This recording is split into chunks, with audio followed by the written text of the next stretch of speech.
All right. Well, today I have a real treat for you guys. I have Dr. Heidi Henry. She is an assistant professor at California University of Pennsylvania, which when I moved up here was very confusing to me to hear that there was a town and a school called California, but I finally figured that out.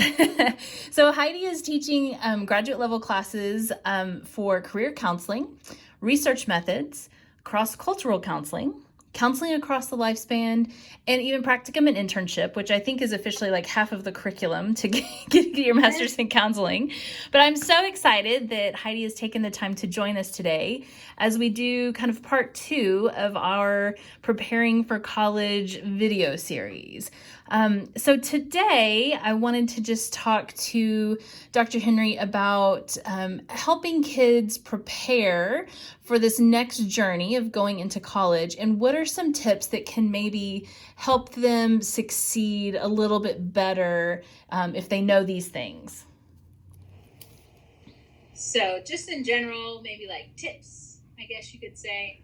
I think we kind of, were chatting before this, but just how important it is to know themselves well in different areas. So how well do they study? Like, what is it like for them when they study? Do they need quiet? Do they actually do better with a little bit of noise? Do they do better studying in groups, studying by themselves? Like, there are so many different ways to get the job done, as you might say, but people have different, different like styles, different methods of learning, and it's really important to know that, I think. Okay. Yeah, and I think that just, kind of goes into a lot of other things, that how well they need to know themselves. Like, I know you might ask me some more questions, but like, should they go to a big school? Should they go to a small school, a school close to home, a school further away? And I think knowing themselves is really going to be important to answer those questions. Okay. And then what would you say, like, I know some kids, it seems like they're just smart and school comes easy for them and they're not really ever struggling and they've never really had to study in high school. But I know a lot of times when you get to college, and especially I think the larger, like I know the school I went to, like our freshman classes all had at least 300 students in the lecture hall. And so we even joke that they're called, the washout classes. They're just trying to get rid of everybody who's not going to hack it. Like if you've never really had to study before, is there anything you can think of that, like, how are they going to know, or how are they going to have to learn how to study once they get there and figure out, oh, maybe this is a little bit harder than high school was? Yeah, so I always struggle with the idea of like never having to study, because even though I did well in school, like I always worked really hard. Yeah, me too. So like people that say, oh, I've never had to study a day in my life has been like that's just like I can't wrap my head around that. Yeah. But I will tell you, college is a different hate to be cliche, it's a different ball game, right? Like, and I say that because you're taking classes, especially in like freshman, sophomore year, that you might not even be interested in, or you may have a class that has, maybe 2 assignments. One of them's a midterm paper and another one's a final paper. Or you might have a class that just has a midterm exam and a final exam. Or you might have a class that has assignments every single week, So every class is so unique and so different that even if you've never had to study before, well, maybe you have to write a midterm paper, and if you just think you can sit down and just write the paper without like paying attention or without learning the information, I think that'll be a big surprise to some people. And also there's just a lot more work in college. I know that, I have a master's degree, I have a PhD, and I still feel like I probably did the most amount of work as an undergraduate student. Yeah. So there's just a lot of work in learning how to balance that. Even if you're smart and even if you've never had to study before, can still be an issue. Sure, absolutely. What about, and I don't know if all schools have this, but like I know that we had, there was tutors, like not necessarily through the school, but there was like off-campus tutors, I know. And then there was even like I'm trying to think what it was called. Like, I know we did peer counseling because I actually ended up volunteering in the department, but like where we helped people learn how to study that maybe hadn't had to before. Do most schools have something like that? I will say every school that I've ever been affiliated with has something like that. Okay. So I think that's part of like student services, right? There's a tutorial center, a study skills center, for example, such as like first generation college students. So we know that those students might have a harder time adjusting because they don't have a model of what it's like to go to college or somebody giving them that information. So they might even have a designated space on campus. And I think that would be, for me, the first thing I would ever suggest if a student notices they're, not just even struggling with course content, but maybe struggling with how do I balance all of these things. Yeah. Reaching out to whatever that student service is on campus and getting connected is at the first sign of kind of trouble, I guess you could say, sure, would be the best route to go. Yeah, I wish I would have understood that earlier in my college career for sure, because one, I don't think I knew that it existed. So I hope they're marketing that information better these days. But two, like, I don't know if there was like a piece of like shame or embarrassment that I would have to get help just because high school was easier, not easy, but easier for me than college. But yeah, I definitely think it's a vital resource that if kids, that's something I always ask if they're seeing me and they're struggling, like, your college, part of your fees is paying for people's jobs on campus to be this. So like, go seek that out. So it's good to know that hopefully is like a universal thing. So yeah, no, that's a good point. They are paying fees. So use those resources on campus. Okay. And then what about, now I know that like this could be a different answer for every professor that I talk to, but what about like going and talking to the professor? Should students feel comfortable doing that? Or is that kind of like looked down upon? What's your experience been with, like, if you have questions, go ask your professor? Yeah, I mean, I will say, at least in my experience, I've never looked down upon a student that's had a question and wanted to come chat with me. Yeah. Because that just shows either, one, something's unclear and, I need to clarify it, and perhaps even other people are having those questions and they're afraid to ask them. Or it just shows that they're interested in growing and learning and being a better student, or in my case, a better counselor, because those are the students that I teach.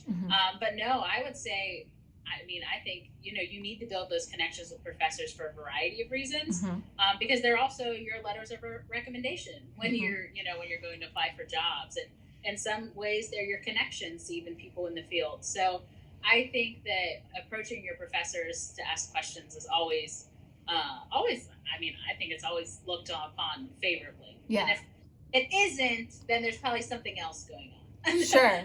The professor or with, yeah. Student, is there something, another issue? But okay. No, I think it's always great to get to know your professors and chat with them. Yeah. Good. Okay. What are your thoughts about, like, gap year wasn't really a thing when I was going to school, but, should some kids wait a year before they go off to college? Do you have an opinion on that? Yeah. I think some kids should wait a year. Some might even want to wait 2, 3, 4, I mean, everybody's so different. And I think that, really understanding what is your purpose for going to college is really important. Because if you're just going because you feel pressured to go, well, going right away after high school, if you're not ready, if you don't know what you want to do, in some ways that not only are you rushing into the experience, but it could also deter you from persisting through college.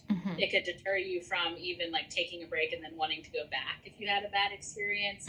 So I think it's really important to figure out for every kid individually, when are they ready to go to college? And is that what's best for them? Sure. And so, yeah, taking a year off, I think, is fine. And I think really what you're doing with that time is important as well. Yeah. Okay. And then what about, like the non-traditional student? Let's say that they did, maybe they weren't ready. And so they went off and, had some adventures, good, bad, or indifferent. But what if they are older? I know some of the bigger schools have like specifically non-traditional programs for older students. And I know a lot of graduate students are usually older. Like, I know when I went straight after undergrad into grad school, which that's a whole nother story. But I know most of my colleagues were older, and this was like a second or sometimes even third career for them. But what about, if they have decided like, no, I really do feel like I need to go to college and get my degree, or maybe they had started and stopped. Any tips on navigating that, especially when you feel like all of your peers are 18? Yeah. So it's funny you say that. I have a variety of students in Sure. programs, and because I have some students that went straight out of undergrad and decided to major in something, but like it's hard to find a job, so they decided, oh, I need to stay in school, get a master's degree, and so they're probably still in their early 20s, right? Mm-hmm. Even in graduate school. Mm-hmm. And then I have some that, like you said, it's their second career, they might be midlife. And then even last semester, I had somebody who was, I think, 70 years old, and he wanted to retire and do something differently. So wow. I have students of all ages, Mm-hmm. that have decided to kind of go back to school or pursue graduate education. But I think the common thread that I hear in my older students is they do feel worried that they can't do it anymore, or they feel worried like, like, am I going to be able to relate to my peers? Mm-hmm. And what I actually have found is a lot of their peers value their life experiences and their input. Yeah. I think personally, I train counselors, but I kind of always get excited when somebody is a little bit older coming into the program, because they're bringing real world experience and they're just life experience and maturity that you can't teach. Right. Yeah. So I appreciate it when I have students that bring that into the classroom. Yeah. And I would say, like there's going to be some anxiety, and you are going to have a lot of 18-year-olds and 20-somethings in your classes. But I've rarely, if ever, had students that have like those 20-somethings or those 18-year-olds that haven't embraced those older students. Like, I just seeing those relationships form is also really rewarding. Yeah. But those younger students benefit as well, and the students benefit from those younger students. And, right. Brand new eyes and those brand new views and a little bit of, being naive in some areas. But in some ways, that's exciting to see at that level. Waiting for that frontal lobe to finish developing. Yeah, I think it was, I don't know, only like 3.5 or 4 years after I finished my master's before I went back and got my MBA. But I remember like that's when like I was the older one, and with a bunch of 22-year-olds who were like going straight through. And I remember thinking like, oh, the fact that I've worked in corporate America or have had full-time jobs, and that I'm not still just like, going to school and working part-time or, whatever. I remember feeling like this is so much more, like I felt like I was in a better place to learn, maybe because I did have some like real life experience behind it, and I could make that connection of like, oh, so in my workplace, like this is how this could apply or whatever. And so, no, I don't know if that's specific to the fact that it was an MBA or not, but I've had that experience is on both sides, being like, I was the youngest one in my master's program for 6 months before another kid came in who was the youngest one. And then I remember being older too. So I think it's good to consider. I like what you said about like, what is your purpose? Like, what are you going for? It seems like you kind of need to keep asking yourself every time you're gonna go back to school. So sure. I like that. What about, do you think, and this does seem to go back to like knowing yourself and trying to figure out like what's best for you. Maybe like what advice would you give someone who's trying to figure out like, should they go to a big school or a little school? Should they maybe go to community college for a year or two first? Like, what are some factors that may determine what they should try? Yeah, absolutely. So every person is unique, and knowing yourself is really important. So as far as like big school, small school, there are some things, that people don't talk about that are kind of like logistical things in some ways you want to consider. But like, for example, I'm not even though I enjoy people, I'm not a huge extrovert. Mm-hmm. So like I would get lost in a really large classroom. So I decided to go to a small school where all my class, my biggest class was maybe 40 students. Oh, wow.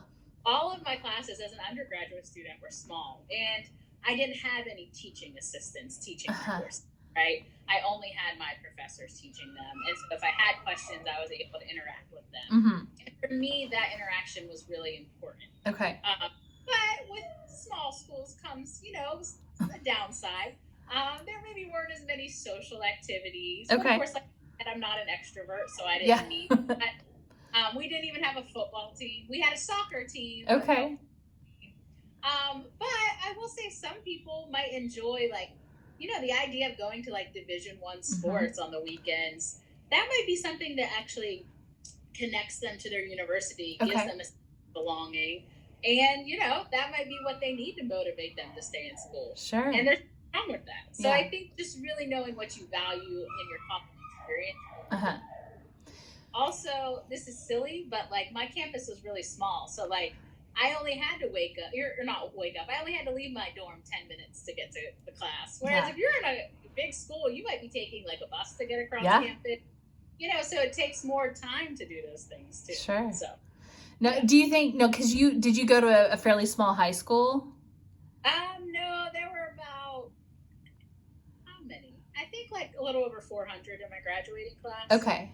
So for my area, that's not super small, Yeah. But, so no, it was a relatively, I would say my class sizes in my high school were about the same as my class sizes in college. Okay. And that's what I wanted. Yeah. Okay, cool. No, that's interesting. What about like going far from home? I know for me, and I think I've shared this in my interview with Justin, but like for me to leave the town I was in was a good thing, because I kind of like lived in a little bit of a bubble. Like all my friends were just like me, like we all kind of had the same story. And so to go 3 hours away was really good for me in a lot of ways, because it kind of like forced me to like learn things and meet new people. And whereas I think if I would have stayed in the town, or even close to the town I was in, where I was going to be that close to my parents, I feel like I maybe wouldn't have spread my wings as much. I don't know. My parents say they knew like as soon as I left, I was like never coming back. But I think it was good for me to leave. But I know I've counseled with some students that I agree, like it's great that they are leaving. But then there's others that I think maybe they're not ready to leave, or, maybe they would feel like they would get lost if they left. Do you have any thoughts on like going away to school or staying in town or anything like that? Yeah, I think it depends again on who you are. But like, for example, I was a really independent person. Okay. So like, I didn't need my mom to tell me to do my homework, right, or what time to get up in the morning, or like, I didn't need her to like provide my meals for me or my basic necessities. Like I was working when I was in high school, I had money. If I wanted to go grab something to eat, I could do that. So I was already kind of an independent person. And then that translated into college. Like I was the person motivating me. I was the person disciplining me to get my work done. And so it was easy for me to go off and go far away because I didn't need those things. And even though I said I go far, it's like 3 hours away, but I only came home on like vacation, like holidays and breaks. Yeah. So, whereas, for example, I have a niece, and I would say she's probably going to need to stay closer to home because she relies a lot on her mother for things. And I don't think one's good or one's bad. It's just who we are, and it's different, you know? And so she might rely on somebody to like keep her disciplined, or even just that emotional connection, like needing to see your family every week might be important. And that's, it's what we value and who we are. And there's nothing, good or bad or wrong or right about that. It's just kind of getting to know yourself. Sure. And also kind of your sense of adventure, like, are you somebody that like, it excites you to like, oh yeah, I'm going to go away to college, or, oh yeah, I'm going to travel, or, or is it somebody that's like, oh, that's really, that idea just stresses me out, makes me anxious, and I think those are things to kind of consider when you're choosing, you want to go close to home? Do you want to go far away? Sure. And then what would you say about picking a major? Because I know part of the reason, there was only 2 schools in my whole state that had the major that I wanted. So that like narrowed a lot of it down for me. But what about like picking a major? I know some students maybe feel super stressed out about like, oh my gosh, I'm having to pick something now my senior year, or just like to apply to college. Like, is that, are we doing a disservice in academia by making them, I know not all schools make you declare a major, but I know some really do. They make you like what major, and then that determines like which campus you can get into. or things like that. Like, is that a big deal? Is it a big deal if you change your major later? Like, talk to me about that. Yeah. I have so many opinions about choosing majors, when you should choose them. Is it good to go in right away? And I will tell you, there are pros and cons to everything, and there are consequences to everything. Sure. And so what I mean, kind of like you mentioned, there are some, I think nursing is often one that if you really want to, finish in 4 years, if you don't start year one declared, it's going to be really hard for you to finish in 4 Sure. years. So if you decide to switch halfway into nursing, then you're looking at a couple, probably more semesters to finish that. So that might be a consequence. However, on the flip side, if you are not entirely sure like what you want to do with your life, because this is a big investment, and I can mention the word, I use that word purposefully. Is it a good idea to go in and declare something, and then what if it's something you're not interested in? What if you don't do well in that subject because it actually doesn't interest you, and then you don't get maybe a great GPA, and then is that going to, decrease your motivation? What kind of consequences is that going to have? Right. And I think just deciding on a college major, a couple things I would think about is, one, that goes hand in hand with, are you ready? Like if when you step foot in there, are you ready to decide what you want to do? Yeah. Right. And also, not only are you ready to decide, but have you really researched that profession? Yes. And I think that's one of the biggest issues. I see two big issues with students. That's one of them. Like they'll say, oh, I want to be a lawyer. Well, do you know what all skills it takes to be a lawyer? Do you know what subjects actually would be really good that you have a knack for, that you're more interested in when you decide, to be a lawyer? Do you know that there are like 1,000 different types of lawyers? Right. Yeah. And, if you actually want to work at a law firm or work and become an associate, you're probably going to be working that's how you're going to spend most of your life. Right. Working. So there are things that I don't think people make informed decisions about when choosing a major. So I think that's one thing. The other thing I would say about choosing a major, and this is something I saw a lot in people that I counseled, is they would choose a major based on what their parents wanted for them. Oh, yeah. And what was maybe deemed prestigious in their family. And they would even graduate and they would do that. And then they would come to me because they were miserable in their jobs. Yeah. And it's nothing to do with their lives. So I think there has to be a balance. Are you ready? Have you researched what you want to do? Are you going to enjoy it? Are you going to be good at those subjects? Because if not, they're going to have really long-term effects. Yeah. No, I definitely wish you could have told me that when I was a senior in high school. I mean, so it's a funny story. Like, I wanted to be a marine biologist. Mostly, I loved water. I loved animals. I didn't want to be a vet. And I think my dad was like, you won't make any money, which is true. I probably wouldn't have made any money, but, and so he wouldn't let me be a marine biologist. And same thing, like he's like, you need to be an engineer. Engineers are smart. And God love him. He thought I could do that. I do not have an engineering brain. And somehow I knew that. And so even biomedical engineering, I was like, there's no way I can hack these classes. But yeah, like same thing. I started out as a genetics major and was going to do genetic counseling. I had an idea of what that meant, but I had never even met a genetic counselor. In fact, that was a fairly new, the reason there was only 2 schools that had that major was because that was kind of a new thing in the 90s. Now I'm dating myself.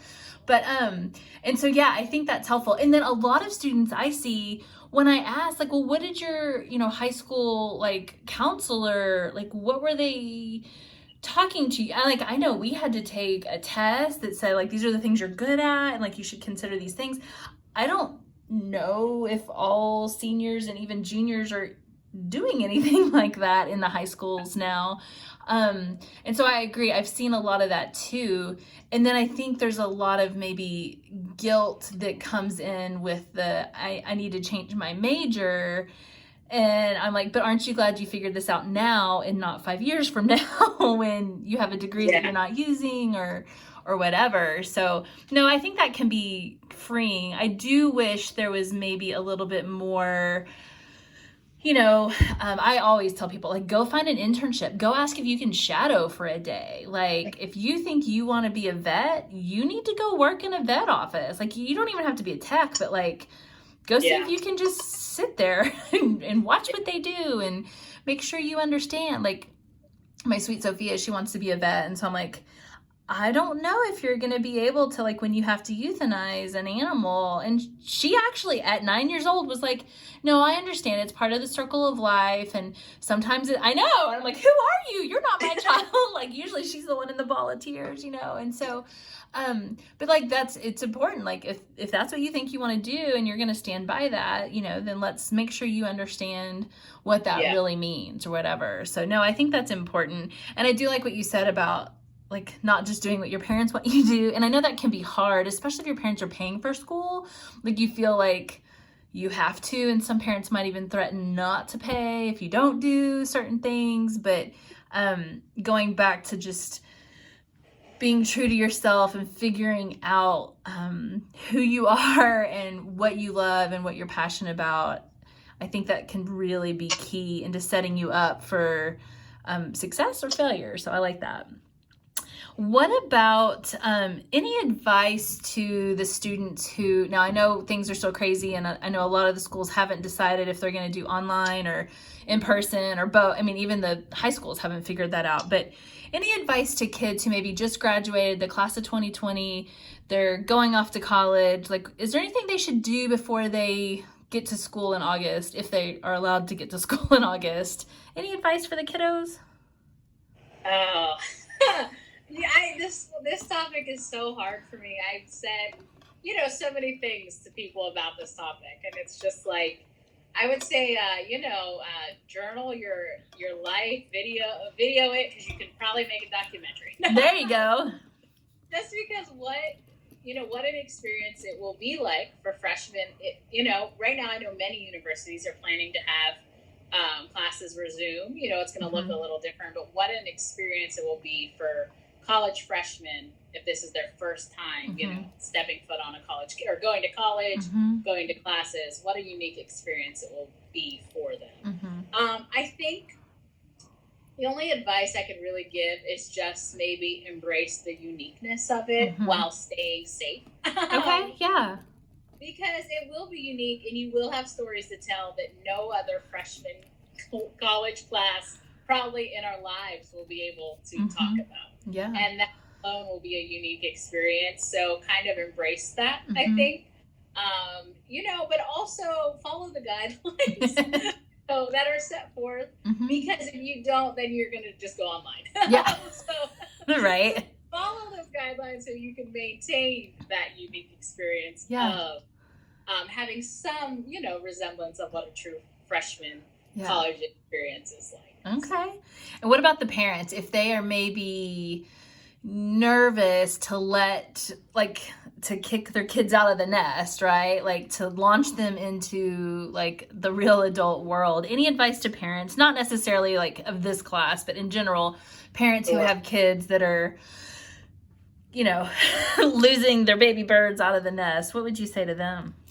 Yeah, I would say every parent I think probably has some anxiety related to especially if their student's going away, even if it's just a couple hours, because they're used to having them come home every night, and seeing them every night and checking in with them every night.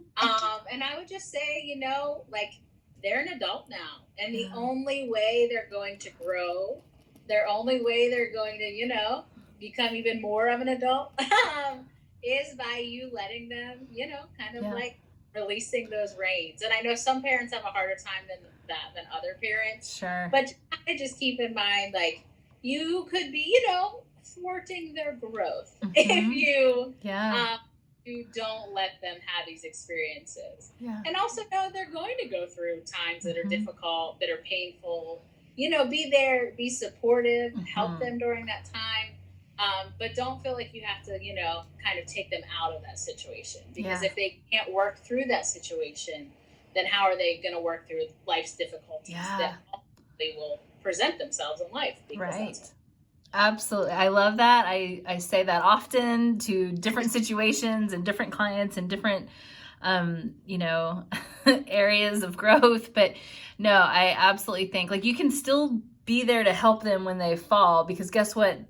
they're gonna fall at some point, right? Like we all do, but that's how we learn. We get back up and dust ourselves off. And, I think there's a way to prepare our kids to handle that, and there's a way to not prepare them at all. So hopefully if we can be on the prepared side and I agree, be supportive and just be there to help them, get back up again. I think that's invaluable. So, all right. So we've talked a little bit about like this whole online thing, and I know some kids, well, I will say even for primary school, the sudden shift that everyone had to like do. Now I know some schools are just online, so they're like, no, this is no big deal.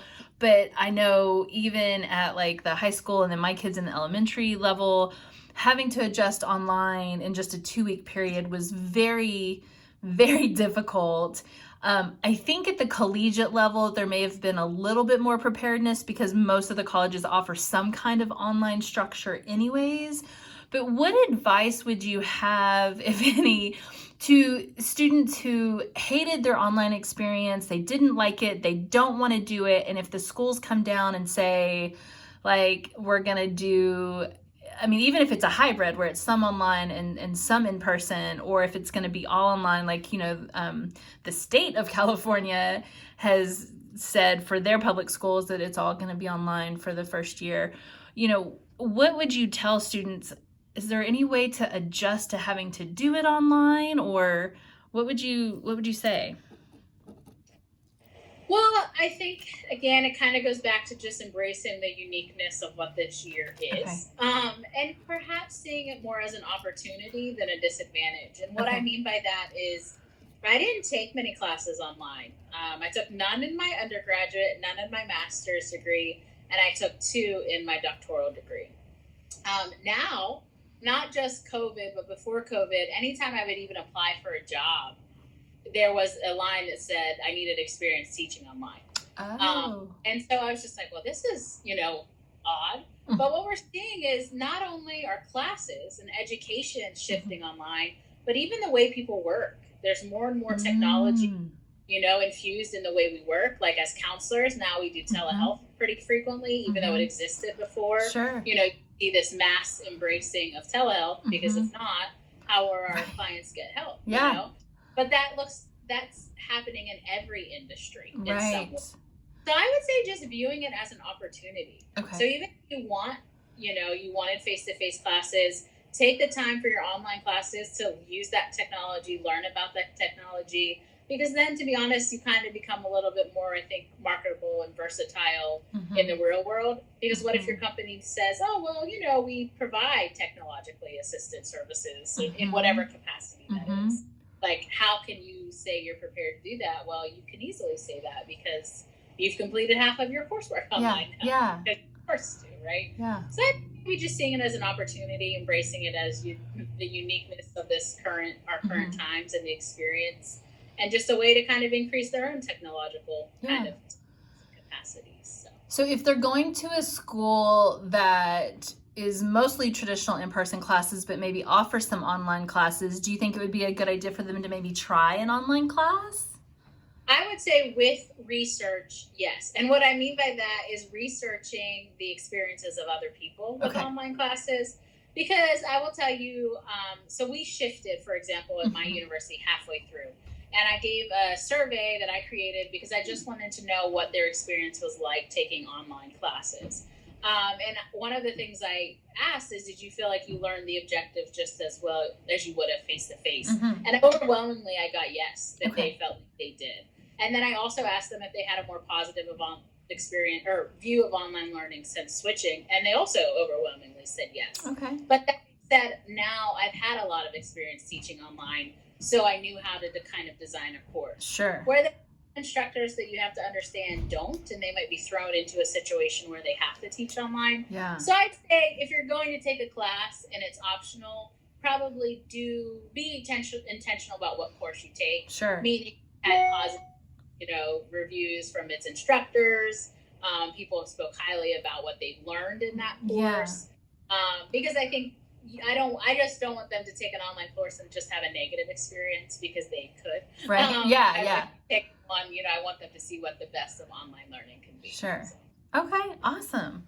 Cool. I'm trying to think if there's anything that we haven't really covered yet. Any tips about, and I think this is kind of along the lines of what you just said, but how do you pick a professor? Like, I know as a freshman coming in where I went to school, like, you didn't have a choice because there's so many students, and like you're just taking the washout classes anyways. And so like it wasn't really until we kind of got into our major courses, then it was like a big deal to like get certain professors that were really cool or nice or easy or, like that you would like. But any tips on, like, if you do have that option, how to research professors? Like, how do we get a professor like you versus maybe someone who is just like buying time to retire, or who knows what they're doing? But how can you find that out?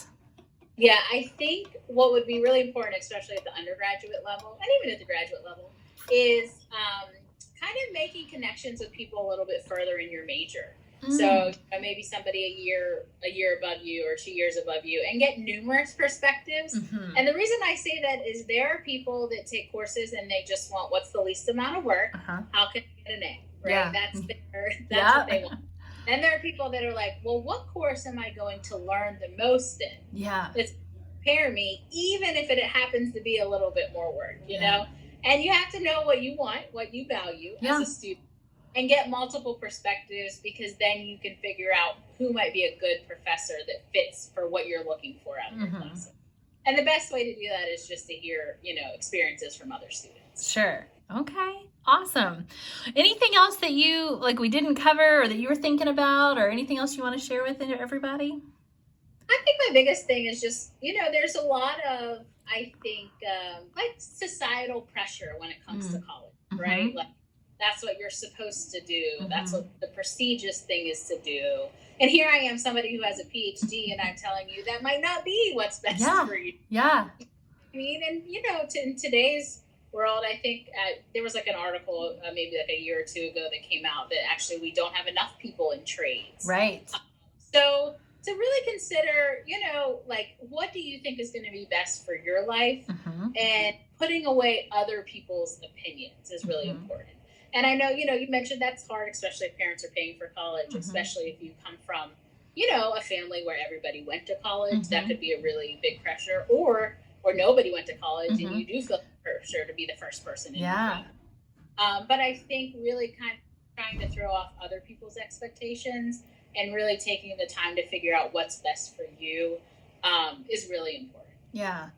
No, I love that. I think you're absolutely right. I think, I grew up in an area where the trades were really ignored, and not, growing up in Texas, it was not, I don't think, talked about hardly at all. Like, the expectation was that pretty much everyone was going to college or the military, the end, and so I know moving to Western PA, definitely there's a lot more emphasis, and and part of that, well, we can't get into the whole like union thing, but part of that is because the unions are still so much more prevalent up here. But my husband, he's an HVAC, and he was even sharing, like, for the I say kids, but they're not all kids, who go in and do like the apprenticeship, like, I don't know how long it is, but however long it is, they're making such good money when they get out of that, and then they're now a master that's, teaching someone. Like, it would take so much longer to get to that place if you are going a college track that is maybe not something that's going to have a large payoff in the end, and then you're carrying this debt this whole time or whatever. So, even for me, like, when I got to the place where I was like, I need to decide if I want to get a PhD or a PsyD, some kind of a doctorate degree, I had to really sit down and say, is this going to benefit me long-term or not? Like, is it going to change my pay scale? Is it going to change my trajectory? Is it going to change my career choice? And at the time, I was working in corporate America, and really, no, I wouldn't have gotten any more money because I was doing the exact same job, right? So I would have had to dish out so much money to get this degree. And, even if I was in my late 30s, say, when I decided to do this, like, the payoff of how many more years I would be working no change really, unless I completely changed careers or went into a different sector or anything like that. And so I think weighing out the pros and cons of like, how much is it going to cost to do this? And then is it worth it? Am I going to make that back, or am I going to have debt to the death, and just carry, my student loans for forever. So I think that is also important to consider, and that I think you're right. The trades are overlooked when there's so many different ones that really do have a quick turnaround for, maybe it's 1 or 2 years where you're an apprentice and then you're making more than I was making at 35. So, Sure. yeah. So, well, Heidi, thank you so much for your time and for your wisdom and sharing all of this with us. And I'll let you know when we go live with that. But thank you so much for your time. Yeah, absolutely. Thank you.